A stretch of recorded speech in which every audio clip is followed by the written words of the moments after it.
ధన్యవాదాలు అధ్యక్ష. వాళ్ళు మాట్లాడుతూ పదే పదే పార్టీ అంటున్నారు. మనము అంటే పార్టీతో సంబంధం లేదు అధ్యక్ష. ఇప్పుడు మర్యాద అనేది, సంస్కారం అనేది మనం పెద్దలకు ఎప్పుడైనా ఇస్తా ఉన్నామో అదే చిన్నప్పటి నుంచి కూడా నేర్చుకుంటున్నాము. మరి ఏం నేర్పియాలనుకుంటున్నారో మాకు అర్థం కావట్లేదు. అంటే పార్టీతో సంబంధం లేదు. ఇప్పుడు ఒక తండ్రి లాంటి వాళ్ళు కడియం శ్రీహరి గారు మా అందరికీ కూడా ఒక తండ్రి లాంటి వాళ్ళు, వయసులో పెద్దవాళ్ళు, ఎప్పటి నుంచో కూడా శాసనసభ్యులుగా ఉన్నారు. అట్లాంటి వారికి మర్యాద ఇవ్వకుండా ఎట్లా పడితే అట్లా మాట్లాడి నిన్నటి నుంచే చూస్తున్నాము. అది డిమాండ్ల మీద మాట్లాడుతుంటే, చర్చ జరుగుతుంటే, కొత్తగా సబ్జెక్ట్ ఏమైనా నేర్చుకుందామని ఇంట్రెస్టింగ్గా విందాం అనుకుంటే నూతన సభ్యులం ఎంతో మంది ఉన్నాం. సభా సమయాన్ని కూడా వృధా చేస్తున్నారు. ఎంక్వైరీ అన్నారు, పర్సనల్ గా టార్గెట్ చేసి మంత్రి గారిని మాట్లాడుతున్నారు. వాళ్ళకి ఏదైనా వేరే అజెండా ఉంటే బయట చూసుకోవాలి. మరి ఇప్పుడు సభలో మేము నేర్చుకోవాల్సింది రాజకీయ పార్టీల గురించి చేయాలా, లేకపోతే ప్రజలకు కావాల్సిన సమస్యల గురించి మాట్లాడాలా? మరి ఇప్పుడు నూతన సభ్యులకి వీళ్ళు నేర్పించే సాంప్రదాయం ఇదేనా? దీన్నే క్యారీ ఫార్వర్డ్ చేయాలా? ఎంక్వైరీ చేస్తానని మా ముఖ్యమంత్రి గారు నిన్ననే చెప్పిండ్రు. అంటే వాళ్ళ ఉద్దేశం ఏంది? ఎంక్వైరీ చెయ్యాలనా చెయ్యొద్దనా? అంటే మేము చెయ్యరేమో అని అనుకొని అంటే వీళ్ళు చేస్తున్నాను కడుపు మంటనా? వాళ్ళకి ఏం అర్థం కావట్లే అధ్యక్ష. మరి వాళ్ళకి ఉద్దేశం ఏందన్నది అందరికి ప్రజలు అందరు చూస్తుండ్రు, అందరికి కూడా అర్థమవుతుంది. గత 10 సంవత్సరాలలో ఏమేమైతే జరిగినాయో వాటిపైన కూడా ఎంక్వైరీ చేయాలి. ఎందుకంటే ప్రజల సొమ్మును లూటీ చేసింది ఎవరు అన్నది అందరికి తెలియాలి. ప్రజలందరూ కూడా కోరుకుంటున్నారు. మరి దౌర్జన్య పాలన వాళ్ళదైతే ప్రజాపాలన ఈ ప్రభుత్వం చేస్తుంది. అంత ఫెయిర్గా నిన్న మా ముఖ్యమంత్రి గారు చెప్పిండ్రు ఎంక్వైరీ చేస్తాని. మరి ఎందుకు ఇట్లా సమయం వృధా చేస్తుండ్రు? అంటే ఎవరి గురించి చర్చలు జరగద్దా? వాళ్ళ పార్టీ గురించి ఒక్కదాని గురించి చర్చ జరగాల? వాళ్ళు గెలవలేదన్న ఫ్రస్ట్రేషన్లో వాళ్ళు ఉంటే ఇంకా వేరే ఎవరు ఏం మాట్లాడద్దా? బీజేపీ వాళ్ళు మాట్లాడద్దా? ఎంఐఎం వాళ్ళు మాట్లాడద్దా? సిపిఐ వాళ్ళు మాట్లాడద్దా? మేము అసలు విని ఏమైనా మాట్లాడదాం అనుకుంటే కొద్ది గొప్ప ఇంత కొంత నేర్చుకుంటే ఆ ఉన్నదంతా కూడా ఎగరగొట్టేటట్టున్నారు వాళ్ళు. నూతన సభ్యులకైతే మొత్తం ఇది ఉంది. మరి వీళ్ళు ఇట్లా సభా సమయాన్ని వృధా చేయడం అస్సలు బాలేదు అధ్యక్ష. మరి ఎంక్వైరీ చేస్తాన్నాక ఇది చేయడము చిన్నపిల్లల ఆట లెక్క ఉంది. ఇదంతా కూడా ప్రజలు గమనిస్తున్నారు. ధన్యవాదాలు అధ్యక్ష. మీరు సభను ఆర్డర్లో పెట్టండి. డాక్టర్ రాఘమయ్య. ధన్యవాదాలు అధ్యక్ష. ఈరోజు ఈ సభను చూస్తే ఎంత ఆవేదనతో, ఎంత భారమైన హృదయంతో ఈరోజు నేను చెప్తున్నా అధ్యక్ష. ఒక ఎస్సీ ఎస్టీ ఈ స్టేజ్కి రావాలి, ఒక శాసనసభ్యులు అవ్వాలన్నా, ఒక చదువుకోవాలన్నా ఎన్నో సవాళ్ళు, ఎన్నో సమస్యలు అధిగమించి ఈ స్టేజ్కి రావడం జరిగింది. మేమందరం కూడా ఎన్నో సంవత్సరాలు ఒక తపస్సులా చేసి ప్రజలకి సేవ చేసుకుంటూ ఒక ఎమ్మెల్యే అవ్వాలన్న కృతనిశ్చయంతో ఈరోజు మేము ఎమ్మెల్యే అయ్యాం అధ్యక్ష.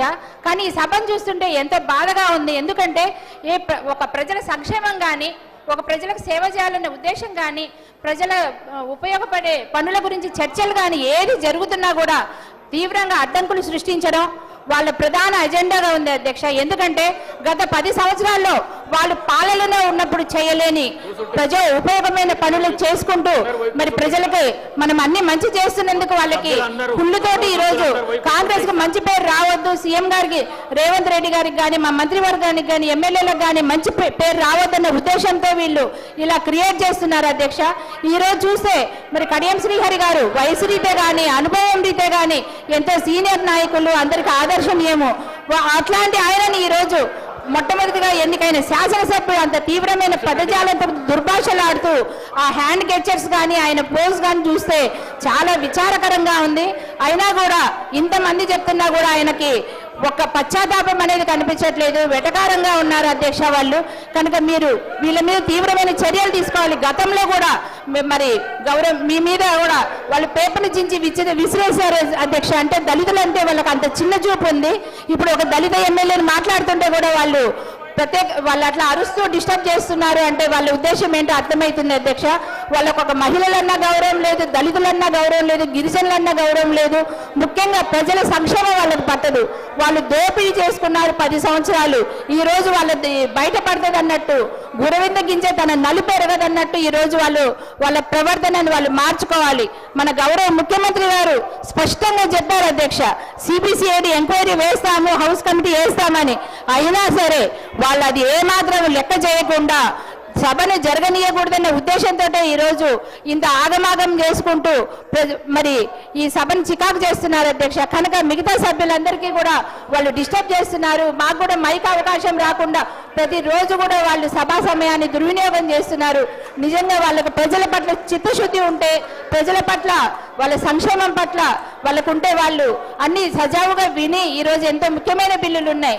పేరెంట్స్ కేర్ గురించి ముఖ్యమైన బిల్లు ఉంది, స్కూల్ ఎడ్యుకేషన్ గురించి ఉంది. ఇట్లాంటి బిల్లులన్నీ కూడా వాళ్ళు విని ఏదైనా నిజమైన వాళ్ళకి వాల్యుబుల్ సూచనలు సలహాలు అందిస్తే గవర్నమెంట్ కానీ మన ముఖ్యమంత్రి గారు కానీ తప్పకుండా స్వీకరిస్తామని పదే పదే చెప్తున్నా కూడా వాళ్ళు అలాంటివి చేయకుండా ఈరోజు సభను అడ్డుకోవడము, సభను ముందుకు సాగనీయకుండా చేయడము, కాంగ్రెస్కి వచ్చే మంచి పేరుని వాళ్ళని అడ్డుకోవడమే వాళ్ళ ప్రధాన ఎజెండా. కనుక వారిని తక్షణమే శాసనసభ్యుడిని మరి సస్పెండ్ చేయాలని మేము విజ్ఞప్తి చేస్తున్నాం అధ్యక్ష.